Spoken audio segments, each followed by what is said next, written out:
Alhamdulillah wassalatu wassalamu ala Rasulillah wa ala alihi wa sahbihi wa man walah wa ashhadu an la ilaha illallah wahdahu la syarika lah wa ashhadu anna Muhammadan abduhu wa rasuluh sallallahu alaihi wa ala alihi wa sahbihi wa sallama tasliman katsira.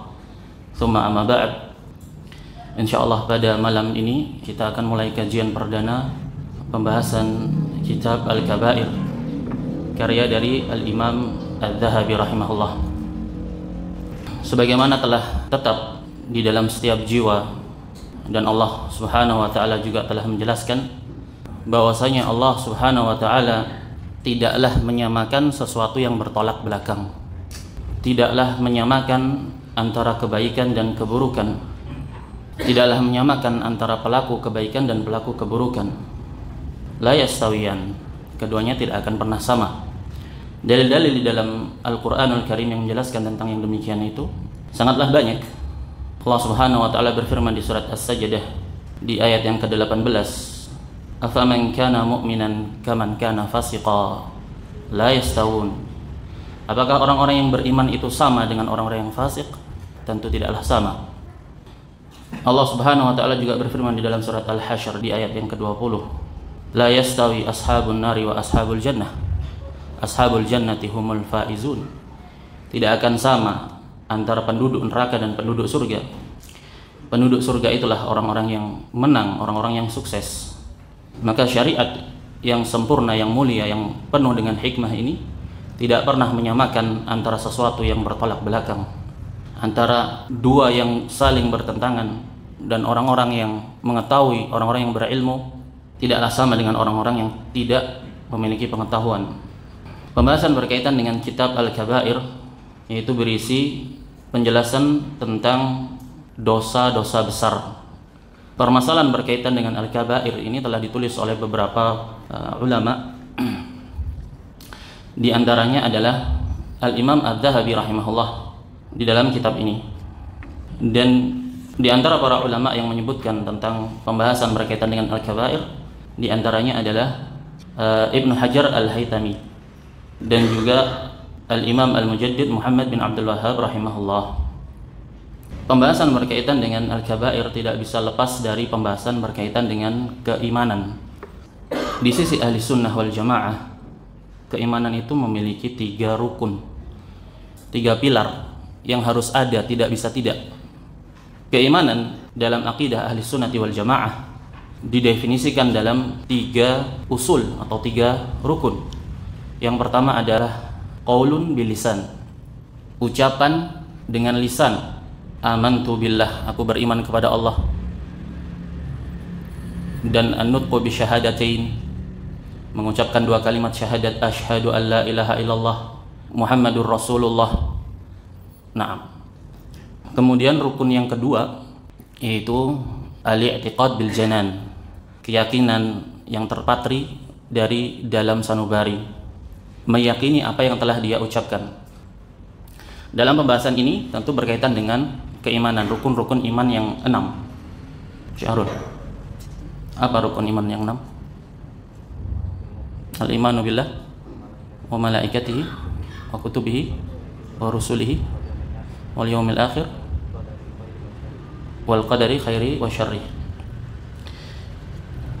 Keimanan berkaitan dengan rukun iman yang 6. Iman kepada Allah, iman kepada malaikat-malaikat Allah, iman kepada rasul-rasul Allah, iman kepada kitab-kitab Allah, iman kepada hari akhir, adanya hari pembalasan, dan iman terhadap perkara takdir, baik itu yang baik maupun yang jelek. Maka ini semua harus diyakini di dalam hati. Dan unsur yang ketiga, pilar yang ketiga, rukun yang ketiga dari sebuah keimanan, realisasi sebuah keimanan di sisi ahli sunnati wal jamaah adalah amal. Dan amal ini terdefinisikan ke dalam 2 bentuk, amalan hati dan amalan al-jawarih, amalan anggota badan. Jadi 3 rukun ini adalah definisi dari sebuah keimanan di sisi ahli sunnati wal jamaah. Apa saja? Rijal? Al-qawlu bil lisan, al-i'tiqad bil qalb, wal amal bil jawarih, wal amal. 3 pilar utama rukun di dalam sebuah keimanan. Tidak sah keimanan itu kecuali terrealisasi dan terwujudkan 3 unsur ini. Harus diucapkan dengan lisan, ay syahadat alla ilaha illallah, dan harus diyakini dalam sanubari, dalam hati, dan harus diimplementasikan ke dalam wujud amalan nyata atas konsekuensi dari syahadat la ilaha illallah. Ini akidah ahli sunnah wal jamaah. Dalam permasalahan iman ada 2 kelompok yang menyempal dari akidah ahli sunnati wal jamaah. Yang pertama adalah apa yang diistilahkan oleh para ulama sebagai al-wa'idiyah. Al-wa'idiyah, akidah mereka menetapkan bahwasanya nususul wa'id, nas-nas tekstual, dalil-dalil yang terdapat dalam Al-Quran dan Sunnah yang isinya adalah berkaitan dengan ancaman masuk neraka, ancaman iqab, ancaman hukuman, ini wajib bagi Allah Subhanahu wa taala untuk mewujudkannya, wajib bagi Allah untuk melakukannya. Ini di sisi mereka. Namanya al-wa'idiyah, yaitu orang-orang yang menetapkan nusus al-wa'id itu sesuatu yang sifatnya pasti harus terjadi, tidak boleh tidak. Al-wa'idiyah terbagi 2, yaitu apa yang dikenal dengan al-khawarij dan al-mu'tazilah. Al-khawarij dan al-mu'tazilah, mereka mendefinisikan keimanan dalam 3 rukun yang sama dengan ahli sunnah. Keimanan di sisi al-khawarij dan al-mu'tazilah, iman itu adalah qaul bil lisan, ucapan dengan lisan. Amantu billah, aku beriman kepada Allah. Asyhadu an la ilaha illallah wa anna muhammadan rasulullah, ucapan dengan lisan. Dan yang kedua, rukun yang kedua, al-i'tiqad bil janan, keyakinan dari dasar sanubari, keyakinan di dalam hati. Dan yang ketiga adalah amal, sama dengan ahli sunnah wal jamaah, tapi mereka ahlul bidah dan ahlu sunnah wal jamaah ahlul haq. Dari sisi mana perbedaannya? Padahal mereka sama, merealisasikan 3 unsur utama yang tidak bisa dipisahkan dalam konsep sebuah keimanan. Ahli sunnati wal jamaah, kaidah di sisi ahli sunnati wal jamaah, amal yang masuk dalam rukun sebuah keimanan yang dimaksud dengannya adalah jinsul a'mal, jenis amalan. Jenis itu apa? Jenis itu ya sebagaimana ismul jins, nama jenis. Contohnya kalau anak katakan al-fawakih, buah.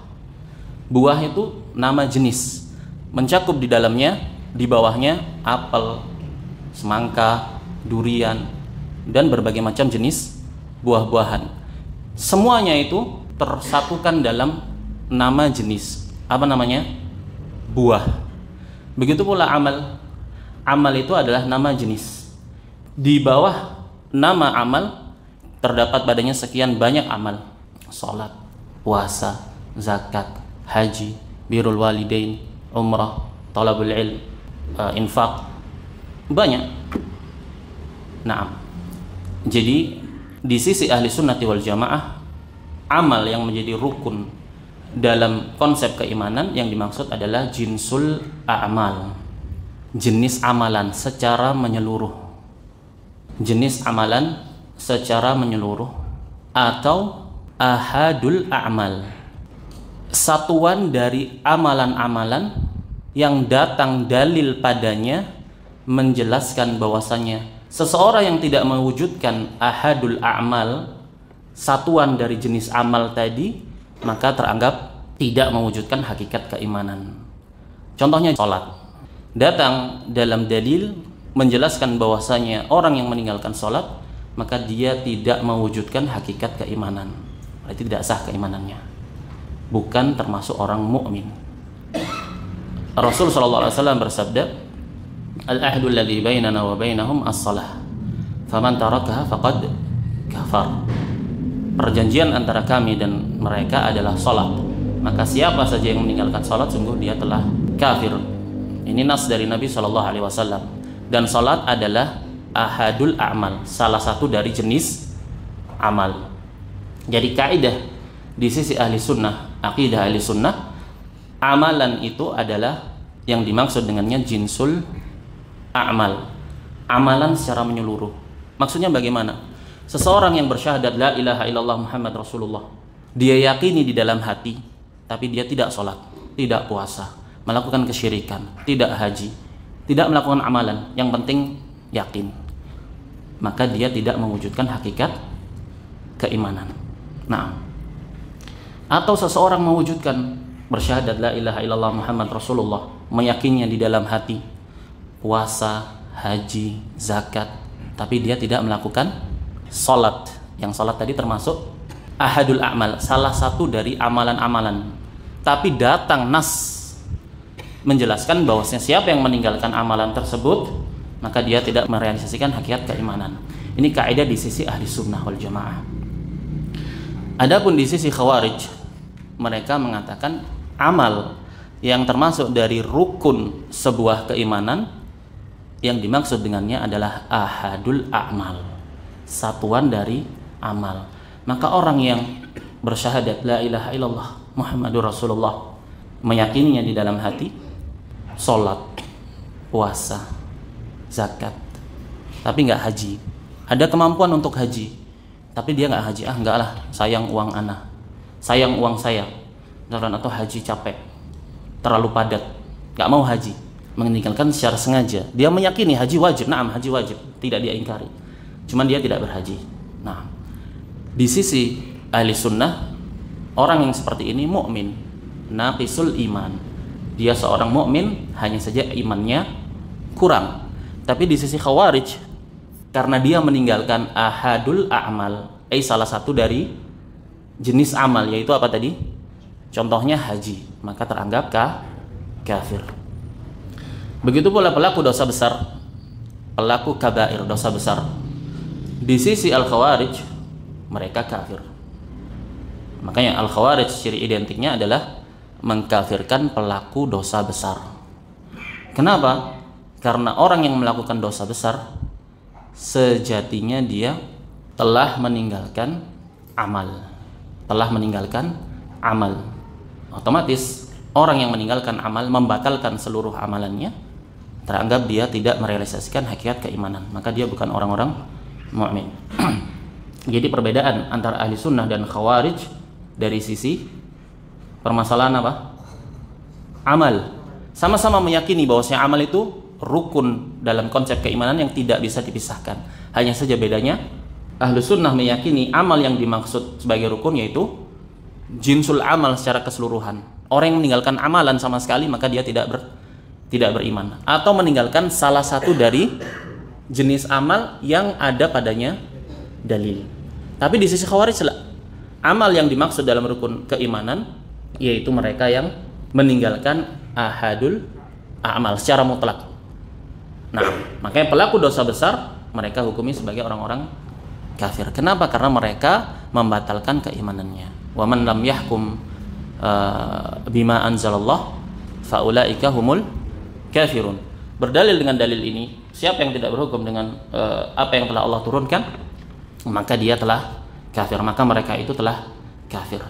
Maka orang yang melakukan dosa besar yang masih di bawah kesyirikan, mereka katakan sebagai kafir. Konsekuensi dari ayat, orang yang melakukan dosa besar berarti dia tidak melaksanakan hukum sesuai dengan yang ditetapkan oleh Allah Subhanahu wa taala, karena Allah tidak menetapkan dosa besar itu sebagai sebuah perintah, bahkan Allah tetapkan sebagai sebuah larangan. Maka jika ada individu mukmin, individu muslim yang terjatuh dalam dosa besar, maka dia sama saja dengan tidak menjalankan hukum Allah, maka dia teranggap kafir. Ini permasalahan di sisi al-khawarij.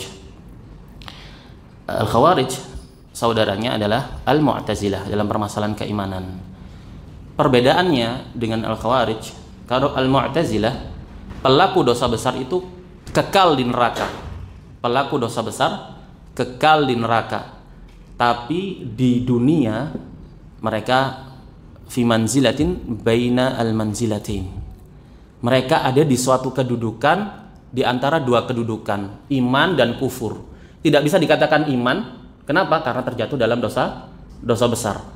tapi tidak bisa pula dikatakan kufur karena dia menisbatkan kepada keimanan. Maka di dunia dia dihukumi tidak mukmin, tidak pula kafir. Ini bid'ah yang dicetuskan oleh pemikiran Mu'tazilah. Adapun di akhirat sama dengan Khawarij, kekal di neraka. Tapi kalau al-Khawarij di dunia pelaku dosa besar langsung kafir. Nah, maka dihukumi dimuamalai sebagaimana orang kafir. Di neraka di akhirat nanti mereka kekal di neraka. Ini al-Wa'idiyah.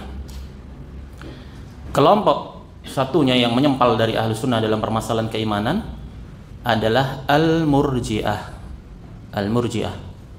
Al-Murji'ah yaitu sebuah kelompok yang mengeluarkan rukun amal dari konsep keutuhan iman. Iman di sisi mereka, dan Murji'ah terbagi empat. Yang paling ringan, mereka meyakini konsep keimanan itu adalah al-qawlu bil lisan dan al-i'tiqad bil janan. Cukup kamu ucapkan dengan lisan dan kamu yakini dalam hati. Khalas. Sempurna, berarti iman kamu sudah sempurna. Nah, meskipun kamu meninggalkan seluruh amalan, gak beramal, sepanjang hayatnya tidak pernah sujud kepada Allah walaupun sekali saja, yang penting kamu syahadat, yang penting kamu meyakini dalam hati, sempurna keimananmu. Ini Murji'ah. Nah, jadi di sisi al-Murji'ah mereka mengeluarkan amal dari rukun keimanan. Baik, ini pembahasan berkaitan dengan keimanan. Kenapa? Karena yang akan kita bahas adalah berkaitan dengan pembahasan al-kabair, dosa-dosa besar. Baik. Kitab al-kabair adalah karya dari al-Imam al-Hafidh al-Mu'arrikh Syamsuddin Abu Abdullah Muhammad bin Ahmad bin Uthman Asy-Syafi'i. Beliau pakar dalam sejarah Islam dan juga pakar dalam ilmu hadis, dan dalam fikih beliau menisbatkan kepada mazhab Asy-Syafi'i. Beliau termasuk salah satu dari murid-murid terbaik Syekhul Islam Ibnu Taimiyah rahimahullah, bersama dengan pakar tafsir Al-Hafidh Ibnu Katsir yang dalam fikih juga bermadhab Asy-Syafi'iyah. Sementara guru mereka Syekhul Islam Ibnu Taimiyah sendiri dalam fikih haluannya adalah Al-Hanabilah, madhab Hambali. Syekhul Islam Ibnu Taimiyah melahirkan keluar dari majelis beliau para ulama besar, di antaranya Ibnul Qayyim, Adz-Dzahabi, Ibnu Abdul Hadi, dan Al-Hafidh Ibnu Katsir rahimahullah. Maka seorang murabbi, seorang guru yang kuat, yang kokoh, itu biasanya melahirkan murid-murid yang kokoh pula. Jika Adz-Dzahabi, Ibnul Qayyim, Ibnu Katsir, ulama-ulama yang dikenal luas dalam keilmuan, maka bagaimana dengan guru mereka, yaitu Syekhul Islam Ibnu Taimiyah rahimahullah. Al-Imam Adz-Dzahabi dilahirkan pada tahun 673 Hijriah di Dimashq, di Damaskus, di Suriah. Beliau termasuk ulama kurun waktu 700 Hijriah. Beliau tumbuh dalam lingkungan keluarga yang dipenuhi dengan kesalehan dan keilmuan. Sejak kecil, sejak masa kanak-kanak, beliau telah ditempa dalam didikan yang islami. Di antara karya yang terbesar, yang termasyhur dari karya Al-Imam Adz-Dzahabi, di antaranya adalah Siyar A'lamin Nubala, yang berisi tentang biografi para ulama. Nah, beliau meninggal pada tahun 748 Hijriyah. Nah, ini sekelumit tentang biografi ringkas penulis Al-Imam Adz-Dzahabi rahimahullah. Baik, kita masuk ke dalam muqaddimatul muallif. Bismillahirrahmanirrahim. Qala Syekh Al-Imam Al-Hafidh Syamsuddin Muhammad Ibnu Ahmad Ibnu Uthman Adz-Dzahabi ghafarallahu lah. Berkata Al-Imam Adz-Dzahabi, alhamdulillahi 'alal imani bihi wa bi kutubihi wa rusulihi wa malaikatihi wa aqdarihi. Beliau mengucapkan hamdalah atas iman terhadap rukun-rukun iman yang 6. Wassallallahu ala nabiyyina Muhammadin wa alihi wa ansarihi salatan daimatan tahuluna daral qarar fi jiwarihi. Dan beliau juga mengucapkan salawat kepada Nabi beserta keluarga beliau dan para sahabat beliau. Kemudian penulis berkata, hadza kitabun nafi'un fi ma'rifatil kabair ijmalan wa tafsila. Kitab ini adalah sebuah kitab yang bermanfaat untuk mengetahui deskripsi tentang al-kabair, dosa-dosa besar, ijmalan wa tafsilah, secara terperinci maupun secara global. Razaqanallahu ijtinabaha birahmatihi. Semoga Allah mengaruniakan rizki kepada kita untuk menjauhi dosa-dosa besar tersebut dengan rahmatnya. Qala Allah Ta'ala, in tajtanibu kaba'ira ma tunhauna an nukaffir ankum sayyi'atikum wa nudkhilkum mudkhalan karima. Kemudian Imam Adz-Dzahabi membawakan ayat di surat An-Nisa yang artinya, apabila kalian menjauhi dosa-dosa besar dari dosa-dosa yang kalian dilarang darinya, niscaya kami akan mengampuni kejelekan-kejelekan kalian dan kami akan memasukkan kalian ke dalam surganya. Faqad takaffala Allah Ta'ala bihadha nas liman ijtanaba al-kaba'ira bi an yudkhilahul jannah. Katanya Imam Adz-Dzahabi rahimahullah, dalam ayat ini Allah telah menjamin bahwasanya siapa saja yang menjauhi dosa-dosa besar, balasannya adalah Allah akan memasukkannya ke dalam surga. Maka berdasarkan dalil-dalil ini, penting bagi kita untuk menaruh antusiasme dalam mengenal apa itu dosa-dosa besar, karena balasannya adalah jannah. Kemudian beliau membawakan ayat, wa qala ta'ala, walladzina yajtanibuna kaba'iral itsmi wal fawahisha wa idza ma ghadibu hum yaghfirun, di surat Asy-Syura, dan orang-orang yang menjauhi dosa-dosa besar dan perbuatan keji, dan apabila mereka marah mereka pun memaafkan. Wa qala ta'ala, dan Allah juga berfirman di surat An-Najm, alladzina yajtanibuna kaba'iral itsmi wal fawahisha illa al-lamam inna rabbaka wasi'ul maghfirah. Dan orang-orang yang menjauhi dosa-dosa besar dan perbuatan keji kecuali al-lamam. Al-lamam itu dosa-dosa kecil. Di istisna di sini dikecualikan illal lamam, dosa-dosa kecil, karena setiap makhluk, setiap ibnu Adam itu tidak mungkin bisa lepas dari dosa. Kullu ibni Adam khata wa khairul khata at-tawwabun. Setiap anak Adam itu pasti keliru. Hanya saja orang-orang yang sebaik-baik orang-orang yang bersalah itu adalah mereka yang bertaubat. Wa qala an-nabiy sallallahu alaihi wasallam, as-salawatul khams wal jum'ah ila al-jum'ah kafaratun lima bainahuma ma lam tughshal kaba'ir. Salat yang 5 dan Jumat satu ke Jumat yang berikutnya ini adalah penggugur dosa, dengan catatan selama dosa-dosa besar itu dijauhi. Maksudnya menggugurkan dosa-dosa kecil. Kemudian Imam Adz-Dzahabi mengatakan, fata'ayyana alaina al-fahs 'anil kaba'ir ma hiya likay yajtanibahal muslim. Maka berdasarkan ayat-ayat dan hadis itu tadi, bahwasanya Allah mengampuni dosa selama seseorang itu menjauhi dosa-dosa besar. Maka ini menunjukkan kepada kita untuk mencari tahu apa saja dosa-dosa besar sehingga kita bisa menjauhinya. Fawajadna al-ulama qad ikhtalafu fiha. Katanya Imam Adz-Dzahabi, kami mendapati bahwasanya para ulama telah berselisih dalam mendefinisikan apa itu dosa besar. Sebagian mendefinisikan bahwasanya dosa besar itu yang konsekuensinya adalah hukum had. Misalkan mencuri potong tangan, berzina dicambuk atau dirajam, membunuh dibunuh. Nah, maka setiap dosa yang konsekuensinya hukum had, maka dia termasuk dosa besar. Sebagian lagi berpendapat bahwasanya dosa besar hanya apa yang tertera di dalam hadis, yaitu hanya 7. Faqila hiya sab'un, dikatakan bahwasanya dosa besar cuma 7. Wahtajju biqaulihi alaihi salatu wassalam, mereka berdalil dengan tekstual hadis Rasul sallallahu alaihi wasallam, ijtanibus sab'al mubiqat, jauhi 7 dosa besar yang membinasakan. Maka berdasarkan hadis ini, sebagian ulama berpendapat sudah bahwasanya dosa-dosa besar ya hanya 7 ini.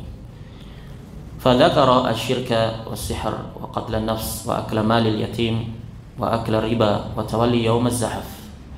Dalam hadis disebutkan 7 dosa besar yang membinasakan, yaitu syirik kepada Allah, sihir, dan membunuh jiwa, dan memakan harta anak yatim, dan makan harta riba, dan kabur di waktu peperangan dengan orang-orang kafir, wa qadfal muhsanat, dan menuduh wanita-wanita yang menjaga kehormatan dirinya sebagai wanita-wanita yang pezina. Hadis ini diriwayatkan oleh Al-Bukhari dan Muslim. Wa jaa'a an Ibnu Abbas radhiyallahu anhu ta'ala qala hiya ila sab'ina aqrab minha ila sab'.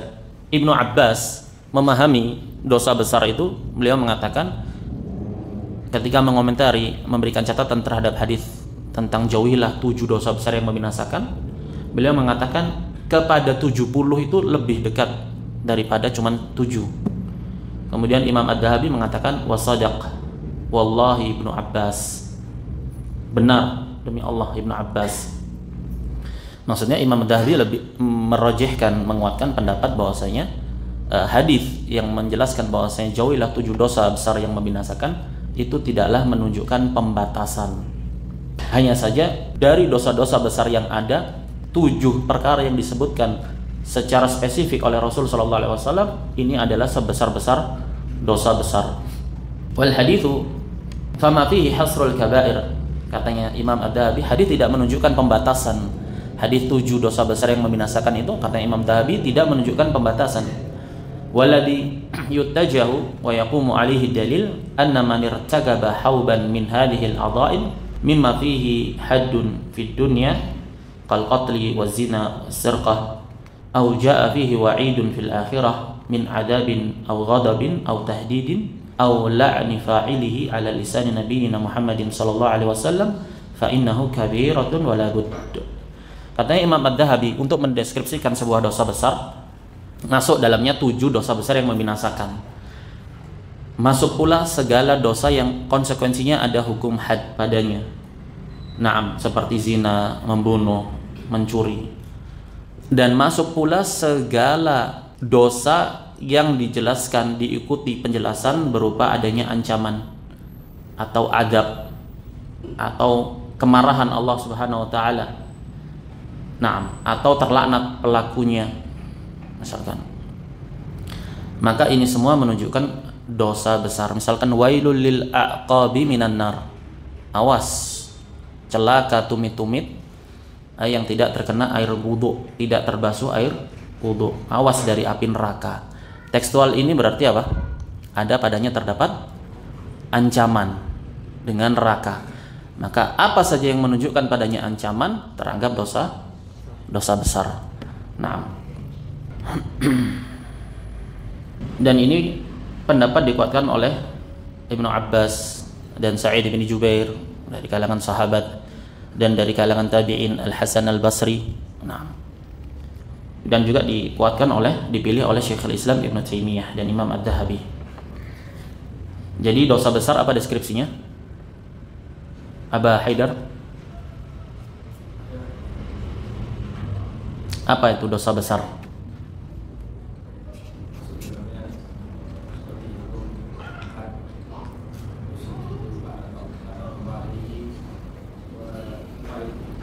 Naam.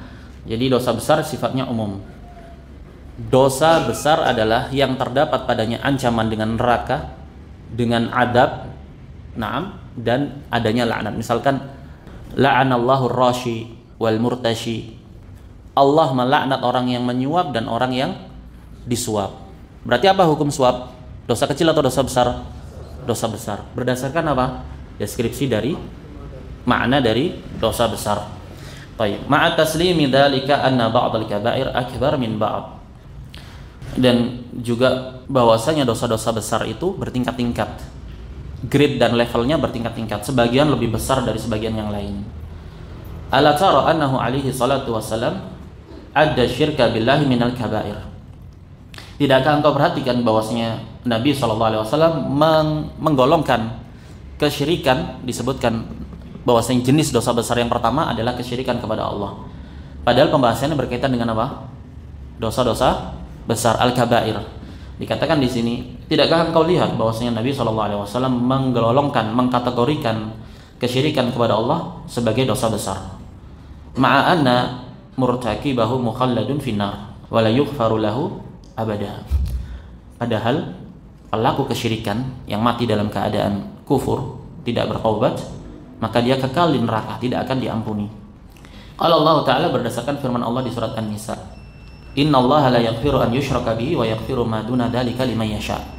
Sesungguhnya Allah tidak akan mengampuni dosa kesyirikan, dan Allah mengampuni apa yang selain daripada kesyirikan. Wa qala ta'ala innahu man yusyrik billahi faqad harramallahu 'alaihil jannah. Dan juga Allah Subhanahu wa taala menjelaskan bahwasanya barang siapa yang syirik kepada Allah, maka Allah akan haramkan surga darinya. Wala budda minal jam'i bainan nusus. Disebutkan oleh Rasul sallallahu alaihi wasallam dalam hadis, jauhi 7 dosa besar yang membinasakan. Yang pertama disebutkan adalah kesyirikan. Kemudian disebutkan pula sihir. Kemudian disebutkan qatlun nafs, aklur riba. Apakah konsekuensinya berarti di dalam ayat kesyirikan tidak akan diampuni Allah jika pelakunya tidak bertaubat dan juga kekal di neraka? Apakah berarti 6 dosa besar yang lain juga dihukumi dengan hukum yang sama, masuk dalam kategori al-kabira, dosa-dosa besar? Katanya Imam Ad-Dhahabi tidak. Wala budda minal jam'i bainan nusus. Harus dikompromikan antara nas-nas dalil-dalil yang ada. Qala Nabi sallallahu alaihi wasallam ala unabbiukum bi akbaril kaba'ir. Kita selesaikan sedikit lagi. Tidakkah mau aku kabarkan kepada kalian sebesar-besar dosa besar? Qalaha thalathan. Rasul mengatakannya 3 kali kepada para sahabat. Qalu bala ya Rasulullah. Tentu, kami ingin tahu. Qala al-isyraku billah, kesyirikan kepada Allah, wa uququl walidain, dan durhaka kepada kedua orang tua, wa kana muttaki'an fajalas. Kemudian disebutkan oleh perawi, beliau ketika menjelaskan tentang dosa besar itu, beliau sambil beritika. Itika itu bertelekan. Tahu bertelekan? Bertelekan, bersandar. Naam. Kemudian beliau bangkit setelah menyebutkan al-isyraku billah, syirik kepada Allah, durhaka kepada kedua orang tua. Setelah itu beliau bangkit dari bertelekan dan duduk. Faqala ala wa qaula zur. Dan yang ketiga adalah persaksian dusta. Persaksian dusta, ucapan dusta, dan yang semakna daripada itu. Famazala yukarriruha hatta qulna laitahu sakat. Katanya sahabat, terus diulang-ulang sama Rasul sallallahu alaihi wasallam. Enggak berhenti-berhenti. Sampai dikatakan laitahu sakat. Duhai seandainya Rasul sallallahu alaihi wasallam diam. Nah, maksudnya sahabat ketika mendengar itu merasa apa? Merasa berat, merasa besar, karena itu diulang-ulang oleh Rasul sallallahu alaihi wasallam, sehingga para sahabat pun ketakutan, merasa takut. Maka mengatakan laitahu sakat, duhai seandainya Rasul sallallahu alaihi wasallam diam, menyudahi. Hadits ini diriwayatkan oleh Al-Bukhari dan Muslim. Baik, kemudian di akhir di muqaddimah kitab ini Al-Imam Ad-Dhahabi mengatakan fabayyana alaihi salatu wassalam anna qaula zur min akbaril kaba'ir wa laysa lahu dzikrun fi sab'il mubiqat wa kadzalika al-uquq. Di paragraf ini Al-Imam Ad-Dhahabi ingin menjelaskan, ingin membantah pendapat yang membatasi bahwasanya dosa besar hanya 7. Dalam hadis dikatakan ijtanibus sab'al mubiqat, jauhi 7 dosa besar yang membinasakan. Tapi dalam hadis yang lain beliau menyebutkan 3, al-isyrak billah, wa uququl walidain, durhaka kepada orang tua, dan persaksian dusta. Sementara durhaka kepada kedua orang tua dan persaksian dusta tidak dimasukkan dalam 7 dosa besar. Berarti di compare, di jamak semua dalil yang ada menunjukkan bahwasanya hadis yang menjelaskan bahwasanya 7 dosa besar itu tidak bermakna pembatasan. Seperti dikatakan misalkan saya punya uang 100.000 di kantong yang saya siapkan untuk sedekah, yang sudah saya persiapkan untuk sedekah, untuk kotak infak di masjid. Apakah menunjukkan tekstual itu pembatasan bahwasanya orang tersebut hanya memiliki 100.000 dari hartanya? Tidak menunjukkan pembatasan. Nah, sama dengan inna lillahi tis'ah wa tis'in, tis'atan wa tis'ina isman man ahsaha dakhalal jannah. Sesungguhnya bagi Allah ada 99 nama. Siapa yang menghafalnya, memahami maknanya dan mengimplementasikannya dalam amalan, maka dia pasti masuk surga. 99 nama tidak menunjukkan adanya pembatasan. Naam. Baik, maka kita akhiri pertemuan perdana ini, dan kesimpulannya adalah bahwasanya dosa-dosa besar, sebelum kita bahas masuk ke dalam pembahasan berkaitan dengan dosa-dosa besar, bahwasanya dosa-dosa besar adalah segala dosa yang disebutkan secara spesifik sebagai 7 dosa besar yang membinasakan dan ada padanya hukum had meskipun tidak masuk dalam penyebutan 7 dosa besar, dan juga disertai dengan adanya laknat, adanya ancaman dan yang selain daripada itu. Baik, kita cukupkan sampai di sini. Wa sallallahu wasallama ala nabiyyina Muhammad wa ala alihi wa sahbihi ajma'in. Subhanakallahumma wa bihamdika asyhadu an la ilaha illa anta astaghfiruka wa atubu ilaik.